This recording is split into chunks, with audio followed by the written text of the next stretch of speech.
Sophies here at Bowman Library with a whole new middle grade book spotlight. So for this week, I'm taking some inspiration from some of my New England roots because today, believe it or not, is a very special day in New England. It is Patriots Day. And while there is a ton of things that normally happen, while COVID's not going on, one of the coolest things is the Boston Marathon. Patriots Day is really supposed to be about recognizing the battles of Lexington and Concord as the start of the American Revolution. So we are going to be looking at 6 books that deal with the Revolutionary War. There's some nonfiction, there's some fiction, there's some graphic novels. There is something for everyone, so let's get started. Our first one is Storyteller by Patricia Riley Giff. So when her parents go away on vacation, Elizabeth is sent to stay with her aunt who lives in upstate New York on a farm. It is there, while she's exploring, that she finds a drawing of a cousin who was alive a long time ago. Her name is Z, and she looks just like Elizabeth. So Elizabeth then decides she wants to find out everything she can about this distant family member. And while she is researching this, you as the reader end up getting almost kind of sucked back into time, and you are introduced to Z. And you find out what her story is, that she's living on this family farm during the Revolution, and when her father and her brother go off to fight for the American army, the farm is then burned down by some loyalists, and it leaves her mother dead and has injured Z to the point where she is severely burned. Z decides that she needs to go find her father and her brother, and she sets off on this incredible life-changing journey. So if you like a story that will tell you 2 different stories at the same time, and there is a payoff in the end, and everything comes together to make it all make sense, then this is for you. This is Storyteller. Lafayette by Nathan Hale, and I love these graphic novels. We have talked about some of the other Nathan Hale graphic novels. This one is no exception. So in this action-packed graphic novel, we meet the Marquis de Lafayette, who at the age of 19, he was only 19 years old, he became a major general in France's army. So when he heard about what was going on over in the colonies as they were fighting the British, he decided he wanted to join the fight as well, and he goes to join the Continental Army under General George Washington. And when he meets Washington, Washington welcomes him, and he soon becomes one of his most trusted men. He even ends up saving him from a plot in which people wanted to assassinate him and remove him from command of the army.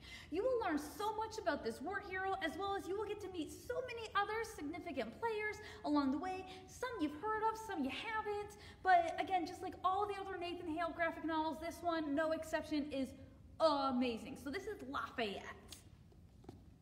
The Thrifty Guide to the American Revolution. So you will get sucked back in time, or more specifically, to colonial America before, during, and after the war in this humor-filled travel guide.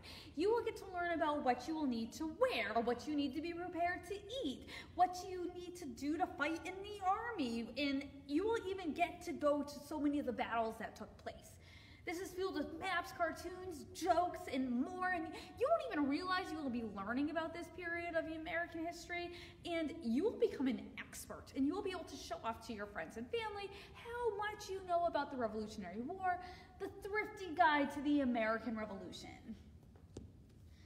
Sophies War. So Sophia is living in New York City in 1776, and it is then when the British take over the city, and her older brother, William, joins George Washington's army.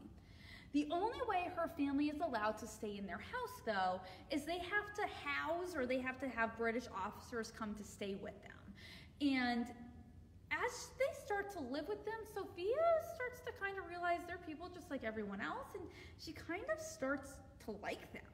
But when her brother is captured by the British and he dies on a prisoner ship 3 years later, Sophia's opinion changes, and she offers to become a spy for the rebel army, and she's placed as a maid in the house of Major Clinton's headquarters. It is there that they start to discuss the surrender of West Point by then Patriot Commander Benedict Arnold. And it is up to Sophia to get the information that is needed to stop the downfall and surrender of this young American army.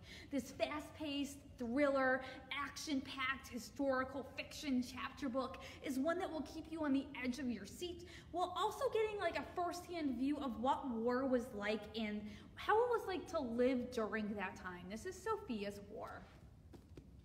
Most Wanted. So, what I love about this one is this kind of gives you some pretty awesome insight into two people that maybe you've heard of before, but they played such an integral role in the formation of our country. So you may have not have heard of Samuel Adams and John Hancock before, but after this you will. The two of them could not be any more different, but they soon had a common enemy. They totally disliked the British, and they decided that they needed to work together to defeat the British and to start a new nation. So when the British government passed the Stamp Act, which increased basically the cost of everything, the two joined forces to start a revolution and an organization called the Sons of Liberty. And not only did they start the Sons of Liberty, they were at the Boston Tea Party together, they were at the Continental Congress together, which led to the Declaration of Independence. If you're interested in the early causes of the revolution, as well as what people did that led to the events taking place, this is an amazing book. It's filled with some awesome, amazing facts. You will learn so much. This is Most Wanted. And our last one for today is Answering the Cry for Freedom. So this book explores and examines the lives of 13 free and enslaved African Americans who lived through and even some of them fought in the Revolutionary War. So some of them are ones that maybe you've heard of before, like Phyllis Wheatley and James Lafayette, who is from Virginia. And there are others, though, in this story that you need to know their story because they are so incredible in what they were willing to give for our new nation. Like people like Paul Cuff and Mary Perth. So they all wanted freedom to become a reality and to be part of this new nation. This is filled with primary sources such as quotes, journal entries, photos, paintings, drawings, and letters, just to name a few. And this will bring your attention to a missing piece of our history that needs to be shared and told. This is Answering the Cry for Freedom. So these were just a handful of the books that we have here at the library that explore the Revolutionary War, colonial America in all different unique ways. So we invite you to come on down, either check out one of these, or we will be here to help you find whatever perfect Revolutionary War-inspired book you're looking for. I hope you have a great week, and I hope you tune back next week when we have a whole new middle grade book spotlight.